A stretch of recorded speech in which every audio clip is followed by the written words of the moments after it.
Hello my dear C A intermediate students.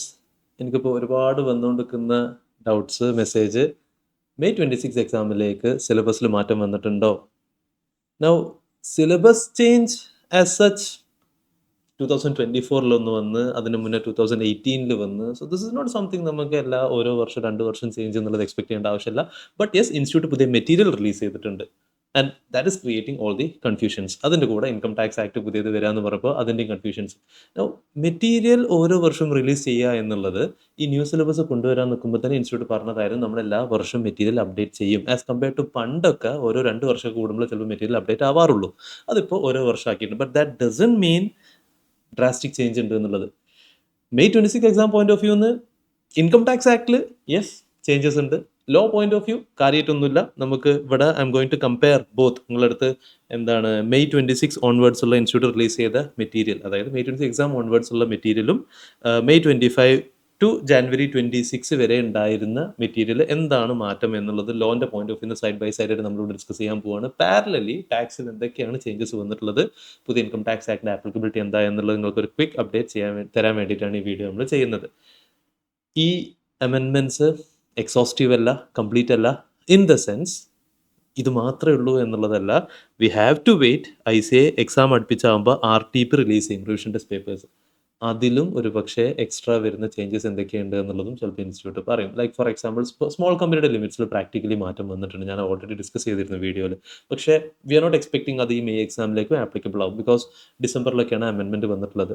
So besides that അങ്ങനെ practically ഇന്ത്യയിൽ ഏതൊക്കെ amendments വന്നു, അത് ഏതൊക്കെയാണ് സിലബസിൽ ആഡ് ചെയ്യാൻ ഉദ്ദേശിക്കുന്നത് എന്ന് ഒരു പക്ഷേ ഈ മെയ് 26 മെറ്റീരിയൽ റിലീസ്ഡ് ആവുന്ന ടൈം ആകുമ്പോഴേക്കും വന്നിട്ടുണ്ടാവില്ല. അപ്പോൾ അതിന് ശേഷം വന്നിട്ടുള്ള ചേഞ്ചസ് അക്കോർഡിംഗ്ലി ടൈംലി ബേസിസിൽ ഇൻസ്റ്റിറ്റ്യൂട്ട് അപ്ഡേറ്റ് ചെയ്യും. ഇൻസ്റ്റിറ്റ്യൂട്ട് അപ്ഡേറ്റ് ചെയ്യുമ്പോൾ ഞാനും അതിൻ്റെ വീഡിയോ നിങ്ങൾക്ക് പ്രൊവൈഡ് ചെയ്യാം. So let's see. Starting with law. ഞാൻ ഇവിടെ ഈ സൈഡിലുള്ളത് നമ്മൾ പഴയ material in the sense January 26 exam വരെയുള്ള മെറ്റീരിയൽ. ഇവിടെ നമ്മൾ മെയ് 26 മെറ്റീരിയൽ. കാര്യമായിട്ടുള്ള ചേഞ്ചസ് ഒന്നുമില്ല കേട്ടോ. ബട്ട് സിൻസ് ചേഞ്ച് വന്ന സ്ഥിതിക്ക് അത് അറിഞ്ഞിരിക്കണം.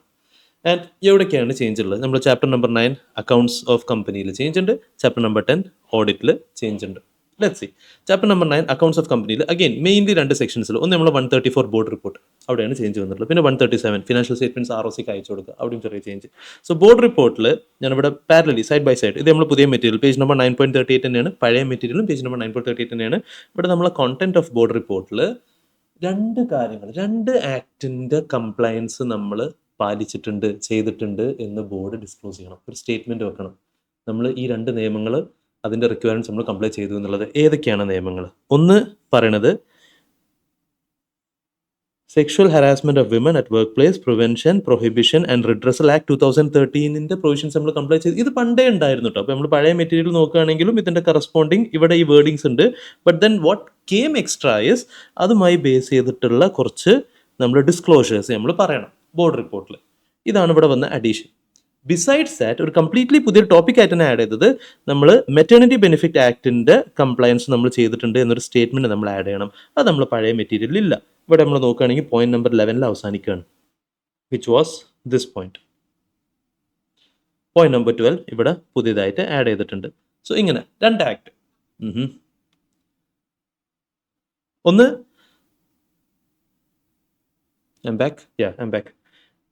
Sexual harassment of women at workplace ആക്ടിന്റെ റിക്വയർമെന്റ്സ് എന്തൊക്കെയാണ് അവിടെ പറയുന്നത്? നമ്മൾ വിമന് ഒരു സേഫ് വർക്കിംഗ് എൻവയൺമെന്റ് നമ്മൾ ഉണ്ടാക്കണം എന്നുള്ള എൻഷുർ ചെയ്യാനുള്ള ഒരു ആക്ടാണിത്. അപ്പോൾ ഇതിൽ the requirement is a statement, board report നമ്മൾ സ്റ്റേറ്റ്മെന്റ് വെക്കണം, that the company has complied with the provisions relating to the constitution of internal compliance committee under sexual harassment of women at workplace prevention prohibition redressal act 2013 along with the following details. internal compliance committee നമ്മൾ create ചെയ്തു എന്നുള്ള ഒരു requirement നമ്മൾ statement വെക്കുകയാണ്. Along with that ഈ വർഷം നമുക്ക് എത്ര കംപ്ലൈൻറ്റ്സ് വന്നു സെക്ഷൽ ഹരാസ്മെന്റ് ബേസ് ചെയ്തിട്ട്, അതിലെത്ര നമ്മൾ ഡിസ്പോസ് ചെയ്തു, അതിലെത്ര കേസസ് പെൻഡിങ് ഉണ്ട് ഡിസ്പോസ് ചെയ്യാതെ, which are more than 90 days ആയിട്ടും ഡിസ്പോസ് ചെയ്യാത്ത കേസസ് എത്ര ഉണ്ട്, ഈ ഡീറ്റെയിൽസ് നമ്മൾ ബോർഡ് റിപ്പോർട്ടിൽ ഡിസ്ക്ലോസ് ചെയ്യണം. സോ പണ്ടും ഈ റിക്വയർമെന്റ് ഉണ്ടായിരുന്നു. നമ്മൾ ഈ നിയമത്തിന്റെ റിക്വയർമെന്റ് കംപ്ലൈ ചെയ്തു എന്നുള്ള ഇന്റേണൽ കംപ്ലൈൻസ് കമ്മിറ്റി ഉണ്ടാക്കി എന്നുള്ള കാര്യങ്ങളൊക്കെ നമ്മൾ ഉണ്ടായിരുന്നു. ബട്ട് ഇപ്പോൾ ഈ 3 അഡീഷണൽ ഡീറ്റെയിൽസ് നമ്മൾ ബോർഡ് റിപ്പോർട്ടിൽ ഡിസ്ക്ലോസ് ചെയ്യണം. നോർമലി നമ്മൾ ബോർഡ് റിപ്പോർട്ട് കോണ്ടന്റ് പറയുമ്പോൾ നമ്മൾ ക്ലാസ്സിലൊക്കെ പറയാറുള്ള ഈ ലിസ്റ്റ് എക്സോസ്റ്റീവ് അല്ല, നമ്മൾ മെറ്റീരിയലിനെ ഫുള്ള് പറഞ്ഞിട്ടില്ല, എല്ലാം നമുക്ക് സി എൻട്രിൽ പഠിക്കാനുള്ളതല്ല, ചിലത് ഫൈനലിൽ പഠിക്കാനുണ്ട് എന്നൊക്കെ നമ്മൾ പറയാറുണ്ടായിരുന്നു. അപ്പോൾ അതുകൊണ്ട് നിങ്ങൾക്ക് ഏതൊക്കെ ടോപ്പിക്സിൽ ഓർമ്മ ഉള്ളത്, നമ്മൾ CSRൻ്റെ അവിടെ ബോർഡ് റിപ്പോർട്ടിൽ നമുക്ക് കുറേ കാര്യങ്ങൾ പറയാനുണ്ട്. ബൈബാക്കിൻ്റെ ഇത് ഫെയിൽ ആയാൽ നമുക്ക് ബൈബാക്ക് നമുക്ക് പറഞ്ഞ ടൈമിൽ കംപ്ലീറ്റ് ചെയ്യാൻ പറ്റിയില്ലെങ്കിൽ അതിൻ്റെ റീസൺസ് ഡിസ്ക്ലോസ് ചെയ്യുന്ന ഒരുപാട് സാധനങ്ങൾ ഉണ്ടായിരുന്നു. അതൊക്കെ എഴുതി കൊടുക്കാൻ നമ്മൾ പറഞ്ഞിരുന്നു. അപ്പോൾ ആ കൂട്ടത്തിൽ ദിസ് വാസ് ജസ്റ്റ് ഒരു വൺ അമംഗ് വേരിയസ് പോയിന്റ്സിൽ പെട്ട ഒരു പോയിന്റ് ആയിരുന്നു ഇത്. അതുകൊണ്ട് നമ്മൾ പലപ്പോഴും ചിലപ്പോൾ ഇത് ഡീറ്റെയിൽ ആയിട്ട് അല്ലെങ്കിൽ ഇത്ര എക്സ്പ്ലെയിൻ ചെയ്യാൻ നിൽക്കാറില്ലായിരുന്നു. ബട്ട് നൗ സിൻസ് അമെൻമെന്റ് വന്ന സ്ഥിതിക്ക് ആൻഡ് അമെൻമെന്റ്സ് ഇൻസ്റ്റിറ്റ്യൂട്ടിന് ഒരു ഫേവറേറ്റ് ഏരിയ ആണ്. ഇനി ആ പോയിന്റ് നമ്മൾ അറിഞ്ഞിരിക്കണം. Second thing is maternity benefit act. മെറ്റേണിറ്റിയുടെ ലീവ് നിങ്ങൾക്ക് പ്രോപ്പർലി കിട്ടുന്നുണ്ടോ, നിങ്ങൾക്ക് അതിന് പേയ്മെന്റ് കിട്ടുന്നുണ്ടോ, നിങ്ങളെ ജോബ് എംപ്ലോയ്മെന്റ് ആ പ്രഗ്നൻസി പീരീഡിൽ പ്രൊട്ടക്റ്റഡ് ആണോ, ആഫ്റ്റർ ബർത്ത് ഇത് പ്രൊട്ടക്റ്റഡ് ആണോ, ഇതുമായി ബന്ധപ്പെട്ടുള്ള ഫുൾ ഇതിൻ്റെ ബെനിഫിറ്റ്സ് എല്ലാം നിങ്ങൾക്ക് ആക്സസ് അവൈലബിൾ ആണോ എന്നുള്ളതൊക്കെ എൻഷുർ ചെയ്യുന്ന ആക്ടാണ് മെറ്റേണിറ്റി ബെനിഫിറ്റ് ആക്ട്. അതിൻ്റെ കംപ്ലയൻസ് നമ്മൾ ചെയ്തു എന്നുള്ളത് statement by the company with respect to the compliance of provisions related to maternity benefit act. ഇത് കംപ്ലീറ്റ്ലി പുതിയതായിട്ട് ആഡ് ചെയ്തതാണ്, ഇത് ഇവിടെ ഇല്ലായിരുന്നു. That was regarding content of board report. Moving on.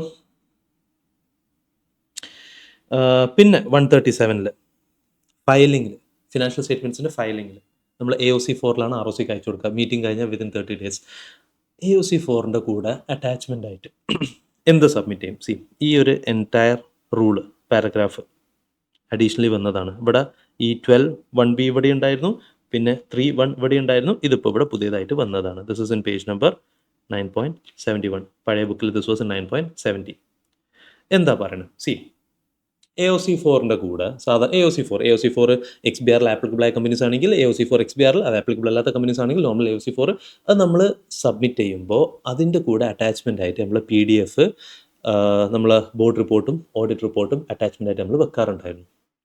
ഇപ്പോൾ ഒരു എക്സ്ട്രാ പോയിന്റ് വന്നതെന്ന് വെച്ചാൽ ഇത് നമ്മൾ സബ്മിറ്റ് ചെയ്യണ കൂടെ തന്നെ ഒരു E-form extract of board report, E-form extract of audit റിപ്പോർട്ടും നമ്മൾ ഇതിന് കൂടെ അറ്റാച്ച് ചെയ്ത് വെക്കും. എന്താ സംഭവം? പ്രാക്ടിക്കലി നമ്മളിത് സബ്മിറ്റ് ചെയ്യുന്ന സമയത്ത് ഓട്ടോ ജനറേറ്റ് ആയിട്ട് ഒരു E-form വരാറുണ്ട്. അതിൽ നമ്മൾ റിക്വയർഡ് ഡീറ്റെയിൽസ് ഫില്ല് ചെയ്യുക, അത് അറ്റാച്ച് ചെയ്ത് കൊടുക്കുക.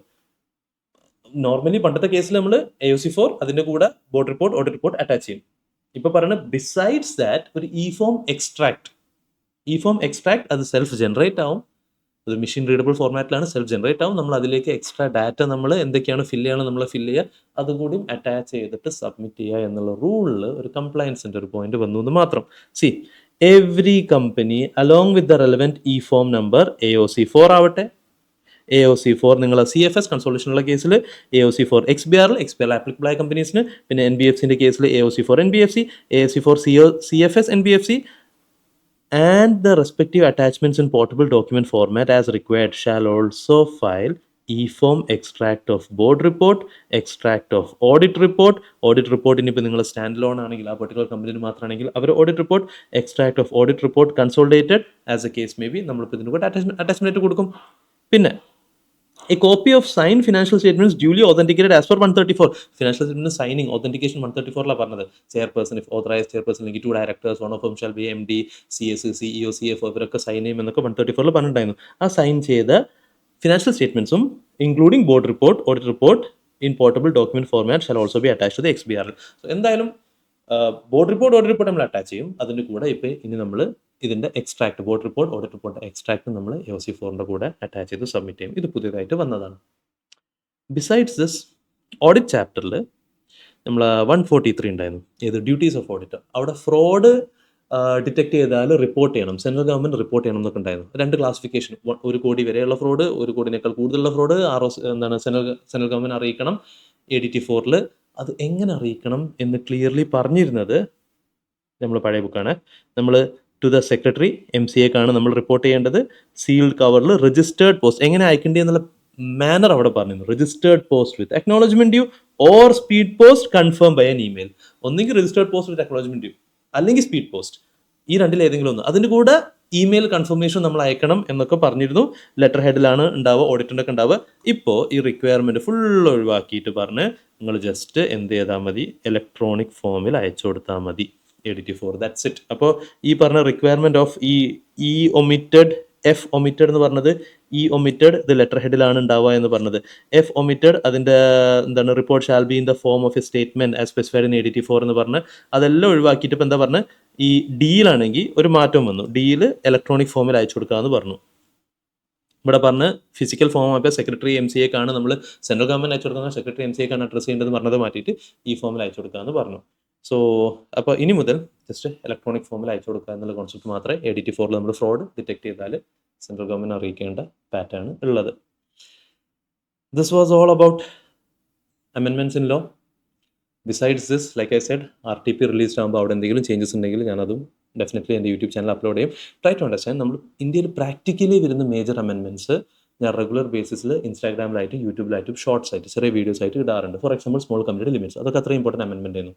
എന്നാൽ സിലബസ് ഓറിയൻറ്റഡ് ആയിട്ടുള്ളത് ഞാൻ യൂട്യൂബിൽ അപ്ലോഡ് ചെയ്യാറുണ്ട്. So to make sure you are updated with all these updates, make sure ഞാൻ എൻ്റെ വാട്സാപ്പ് ചാനലിൽ ലിങ്ക് ഇവിടെ പ്രൊവൈഡ് ചെയ്യുക. That's an all in one place whereby എന്തൊക്കെ ജോബ് വേക്കൻസീസ് അല്ലെങ്കിൽ ഇമ്പോർട്ടൻറ്റ് അപ്ഡേറ്റ്സ് അല്ലെങ്കിൽ whatever കാര്യങ്ങൾ ഷെയർ ചെയ്യണ പ്ലാറ്റ്ഫോമാണ്. Besides this another thing was tax. പുതിയ ഇൻകം ടാക്സ് ആക്ട് നമ്മളെ May 26 എക്സാമിന് ആപ്ലിക്കബിൾ അല്ല. അത് May 27 എക്സാം മുതലാണ് ആപ്ലിക്കബിൾ ആവുക. അപ്പോൾ ഈ May 26 ചേഞ്ചസ് ഒന്നുമില്ലേ? യെസ്, ചേഞ്ചസ് ഉണ്ട്. ഫിനാൻസ് ആക്ട് 2025 വന്നിട്ടുണ്ട്. അപ്പോൾ അതിൻ്റെ ചേഞ്ചസ് ഉണ്ട്. എന്തൊക്കെയാണ്? അപ്പോൾ ഇനിയിപ്പോൾ നമ്മൾ പറയാൻ പോകുന്നത് May 26, September 26, Jan 27 income tax ആക്ടിൽ ഏറ്റവും മേജർ ചേഞ്ച് ഒബ്വിയസ്ലി നിങ്ങളെ പ്രീവിയസ് ഇയർ അസസ്മെൻറ്റ് ഇയർ എന്നുള്ള കോൺസെപ്റ്റ് മാറും. നിങ്ങളെ പ്രീവിയസ് ഇയർ 25-26 ആണ് വരിക, അസസ്മെൻറ്റ് ഇയർ 26-27 ആണ് വരിക. എല്ലാ ക്വസ്റ്റ്യനിലും അതാണ് മാറ്റം ഉണ്ടാവുക. സ്ലാബ് റേറ്റിൽ മാറ്റങ്ങൾ വന്നിട്ടുണ്ട്. ഓരോ 4 lakh സ്ലാബ് ആക്കിയിട്ടുണ്ട്. 0 to 4, 4 to 8, 8 to 12 ആ രീതിയിൽ പോയിട്ടുണ്ട്. റിബേറ്റിൽ മാറ്റം വന്നിട്ടുണ്ട്. റിബേറ്റിൽ amount from 7 lakh to 12 lakh എന്നുള്ള, ഒബ്വിയസ്ലി നമ്മൾ സ്ലാബ് റേറ്റിൽ നമുക്ക് ടാക്സ് 12 lakh വരെ എക്സെപ്റ്റഡ് ആയതുകൊണ്ട് 7 lakh എന്നുള്ളത് 12 lakh പോയിട്ടുണ്ട്. അതുകൊണ്ട് തന്നെ ഓട്ടോമാറ്റിക്കലി റിബേറ്റിൻ്റെ അമൗണ്ടിൽ 25,000 നിന്ന് 60,000 റിബേറ്റിൻ്റെ അമൗണ്ട് ഇൻക്രീസ് ചെയ്തിട്ടുണ്ട്. നമ്മൾ പാരലൽ 12 lakh കാൽക്കുലേഷൻസിൽ വരുമ്പോൾ 60,000 വരും. TDS TCS ചാപ്റ്ററിൽ മേജർ ചേഞ്ചസ് വന്നിട്ടുണ്ട്. ചാപ്റ്റർ 6 ഡിഡക്ഷൻസിൽ 80CCDയിൽ അവിടെയൊക്കെ അതൊക്കെ ചെറിയ ചേഞ്ചസ് ആട്ടോ. സോ ആസ് സച്ച് ഇത്രയും ഫാക്ടേഴ്സാണ് നമുക്ക് ടാക്സിൽ. യെസ്, അപ്ഡേറ്റ്സ് ഉണ്ട്. അത് പുതിയ ഇൻകം ടാക്സ് ആക്ട് വന്നതുകൊണ്ടല്ല, ഫിനാൻസ് ആക്ട് 2025 വന്നുകൊണ്ടുള്ള ചേഞ്ചസ് ആണ് ഉള്ളത്. That's it for this video. Okay, I wish you all the best. Happy learning.